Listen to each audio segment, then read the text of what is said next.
Hi, welcome back to food story with JP. ನಾನು ಇವತ್ತು ತುಂಬಾ ಟೇಸ್ಟಿ ಆ್ಯಂಡ್ ಡೆಲಿಷಿಯಸ್ ಆಗಿ ಚಿಕನ್ ಬಿರಿಯಾನಿ ಮಾಡಿದ್ದೀನಿ. ಅದು ಪಾತ್ರೆನಲ್ಲಿ ಮಾಡಿರೋದ್ರಿಂದ ತುಂಬಾ ಚೆನ್ನಾಗಿರುತ್ತೆ ಆ್ಯಂಡ್ ಇದು ಅಥೆಂಟಿಕ್ ಫೀಲ್ ಕೂಡ ಕೊಡುತ್ತೆ. ನಾನು ಇದಕ್ಕೆ ಯಾವುದೇ ರೀತಿ ಮಸಾಲೆ ರುಬ್ಬಿ ಅಥವಾ ಹುರಿದು ಹಾಕಿಲ್ಲ ಮತ್ತು ಯಾವುದೇ ರೀತಿಯ ಕಲರ್ ಪ್ರಾಡಕ್ಟ್ಸ್ ಕೂಡ ಉಪಯೋಗಿಸಿಲ್ಲ. ಮೊದಲಿಗೆ ನಾನು ಇಲ್ಲಿ ಚಿಕನ್ನ ಮ್ಯಾರಿನೇಟ್ ಮಾಡ್ಕೋತಾ ಇದ್ದೀನಿ. ಅದಕ್ಕೆ ನಾನಿಲ್ಲಿ ಅರಿಶಿನ, ಮೆಣಸು ಪುಡಿ, ಧನಿಯಾ ಪುಡಿ, ಖಾರದ ಪುಡಿ, ಖಾರಕ್ಕೆ ತಕ್ಕಷ್ಟು ಮತ್ತು ಮೊಸರು ಮತ್ತು ಚಿಕನ್ ಮ್ಯಾರಿನೇಟ್ಗೆ ಸ್ವಲ್ಪ ಉಪ್ಪು ಹಾಕೋತಾ ಇದ್ದೀನಿ. ಹಾಕೊಂಡು ಮ್ಯಾರಿನೇಟ್ ಮಾಡ್ಕೋತೀನಿ 10ರಿಂದ 15 ನಿಮಿಷ. ಪಾತ್ರೆಗೆ ಮೊದಲಿಗೆ 2ರಿಂದ 3 ಟೇಬಲ್ ಸ್ಪೂನ್ ಅಷ್ಟು ಎಣ್ಣೆ ಹಾಕೋತಾ ಇದ್ದೀನಿ.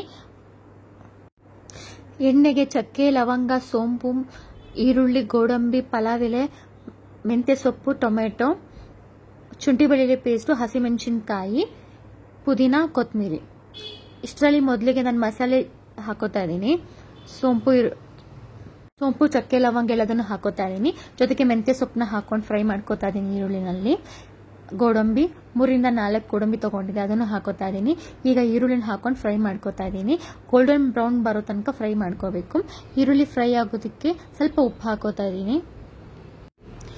ಈರುಳ್ಳಿ ಸ್ವಲ್ಪ ಫ್ರೈ ಆಗೋದಕ್ಕೆ ಪ್ಲೇಟ್ ಮುಚ್ಕೋತೀನಿ. ಈಗ ಈರುಳ್ಳಿ ಫ್ರೈ ಆಗಿದೆ. ಚೆನ್ನಾಗಿ ಫ್ರೈ ಆಗಿರೋ ಈರುಳ್ಳಿಗೆ ನಾನು ಮ್ಯಾರಿನೇಟ್ ಮಾಡ್ಕೊಂಡಿರೋ ಚಿಕನ್ನ ಹಾಕೋತಾ ಇದ್ದೀನಿ.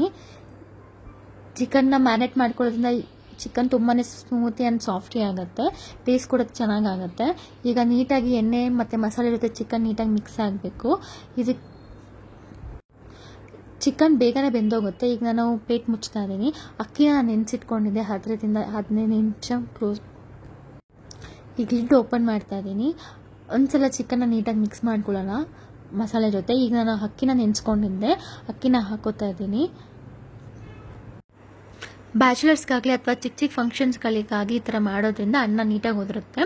ಈಗ ನಾನು ಸ್ವಲ್ಪ ಉಪ್ಪು ಹಾಕ್ಕೊಂಡಿದ್ದೀನಿ. ಅದಕ್ಕೆ ನೀಟಾಗಿ ಅಕ್ಕಿ ಚಿಕನ್ ಮಸಾಲೆ ಎಲ್ಲನೂ ನೀಟಾಗಿ ಮಿಕ್ಸ್ ಆಗಬೇಕು. ನಾನು 2 ಲೋಟದಷ್ಟು ಅಕ್ಕಿ ತೊಗೊಂಡಿದ್ದೆ. ಈಗ 4 ಲೋಟದಷ್ಟು ನೀರನ್ನ ಹಾಕೋತಾ ಇದ್ದೀನಿ. ನೀಟಾಗಿ ನೀರು ಮಸಾಲೆ ಎಲ್ಲನೂ ಮಿಕ್ಸ್ ಆಗಬೇಕು. ಈಗ ಅರ್ಧ ಹಿಡಿಯಷ್ಟು ಕೊತ್ತಂಬರಿ ಸೊಪ್ಪನ್ನ ಹಾಕೋತಾ ಇದ್ದೀನಿ. ಚಿಕ್ಕದಾಗಿ ಹಚ್ಚಿ ಹಾಕೋತಾ ಇದ್ದೀನಿ. ಇದೆಲ್ಲ ನೀಟಾಗಿ ಮಿಕ್ಸ್ ಆಗಬೇಕು. ಮಿಕ್ಸ್ ಆದಷ್ಟು ಚೆನ್ನಾಗಿ ಟೇಸ್ಟ್ ಸಿಗುತ್ತೆ ಬಿರಿಯಾನಿದು. ಪ್ಲೇಟ್ನ ಕ್ಲೋಸ್ ಮಾಡ್ಕೋತಾ ಇದ್ದೀನಿ. ನೀರು ಕುದಿ ಬಂದಿದೆ, ಎಣ್ಣೆ ಕೂಡ ಬಿಟ್ಟಿದೆ. ಇದನ್ನು 5ರಿಂದ 10 ನಿಮಿಷ ನಾನು ನೀರು ಕುದಿಸ್ಕೊಂಡಿದ್ದೆ. ಈಗ ನಾನು ದಮ್ ಕಟ್ತಾ ಇದ್ದೀನಿ. ದಮ್ ಕಟ್ಕೊಳ್ಳೋದಕ್ಕೋಸ್ಕರ ಹಂಚಿಟ್ಕೋತಾ ಇದ್ದೀನಿ. ಅದ್ರ ಮೇಲೆ ಪಾತ್ರೆ ಇಡ್ತಾ ಇದ್ದೀನಿ. ಈಗ ಒಂದ್ಸಮ ನೀಟಾಗಿ ಮಿಕ್ಸ್ ಮಾಡ್ಕೊಳ್ಳೋಣ. ಕ್ಲೀನಾಗಿ ಒಂದ್ಸಮ ಎಲ್ಲನೂ ಅಕ್ಕಿನೆಲ್ಲ ಇದು ಮಾಡಿಕೊಂಡು ಅದ್ಮೇಲೆ ಒಂದು ಪ್ಲೇಟ್ನ ಕ್ಲೋಸ್ ಮಾಡ್ತಾ ಇದ್ದೀನಿ ನಾನು. ಈಗ ಒಂದು ಪ್ಲೇಟ್ ಮೇಲೆ ನಾನು ಕಲ್ಲನ್ನ ಕೂಡ ಇಡ್ತಾ ಇದ್ದೀನಿ. ಇದು ದಮ್ ಕಟ್ಟೋದು ರೀತಿ.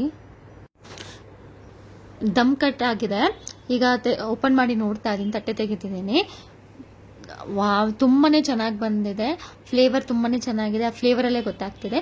ಈಗ ನಾನು ಅದಕ್ಕೆ 1 ಟೇಬಲ್ ಸ್ಪೂನ್ ಅಷ್ಟು ತುಪ್ಪನ ಹಾಕ್ತಾ ಇದ್ದೀನಿ.